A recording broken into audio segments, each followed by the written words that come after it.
I just want to say this, Trevor. If you trivialize issue way too much, it becomes difficult to talk to somebody who does not understand facts, you know, because then you start touching here who has been mentored by who has been mentored by who. Ruto was mentored by Raila.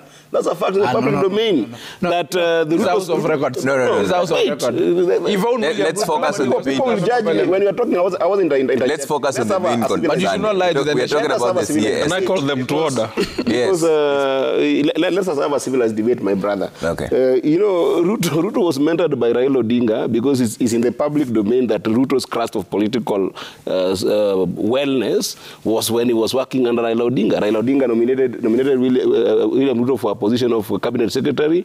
Ruto messed by being involved in. Let's focus on the main issues here. Yeah, no, but he said it. You know, you can't say that he says that our side doesn't mentor people.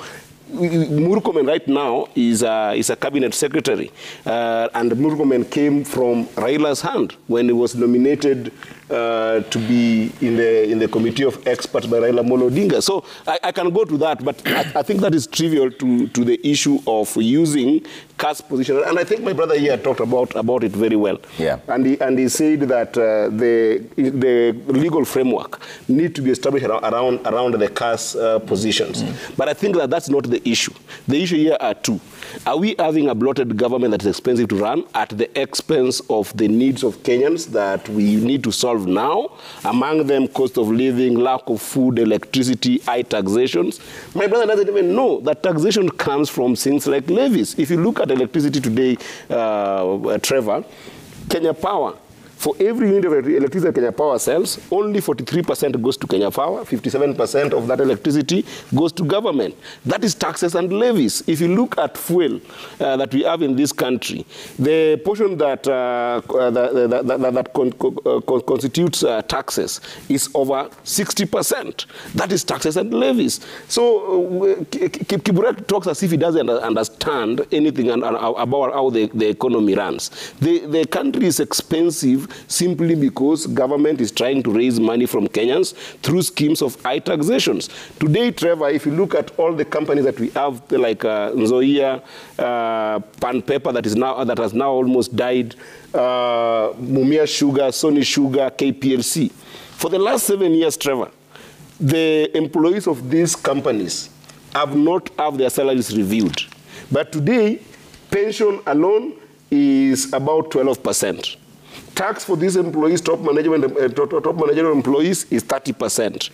The Ruto government is telling them to again pay 12% of NSSF. Yeah. If you look at all those deductions that are basically schemes by government to be able to raise money through dubious means from Kenyans, it constitutes 57 to 60% of their salaries. What does this mean? This means that every money that these people are earning, 40% of it goes to them and 6% goes to government. It's actually going to lead to mass resignation from employees in serious companies. So when we talk about issues of taxation that my brother is talking about here, it's not a joke that Kiburek is going to laugh about.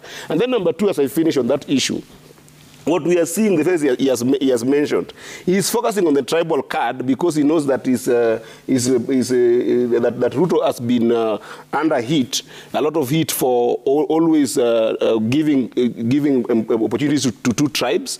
These are not substantive election positions. Substantive positions are cabinet secretaries. That if you look at it, over 51% of it is two tribes. And he's talking about these people because Ruto has basically captured all these people. And if you look at those faces, they are political faces of different regions, that he wants to control them and install a dictatorship. Because if you look at all these political faces, it's just to capture them. And we saw just last week when all these figures were having political statements. Kidero was actually in one of the royal media houses called Ramogi, and he was talking about political or reorganization of supporting William Ruto. So this idea of mentoring people into a dictatorship as young as Kiburek is not proper.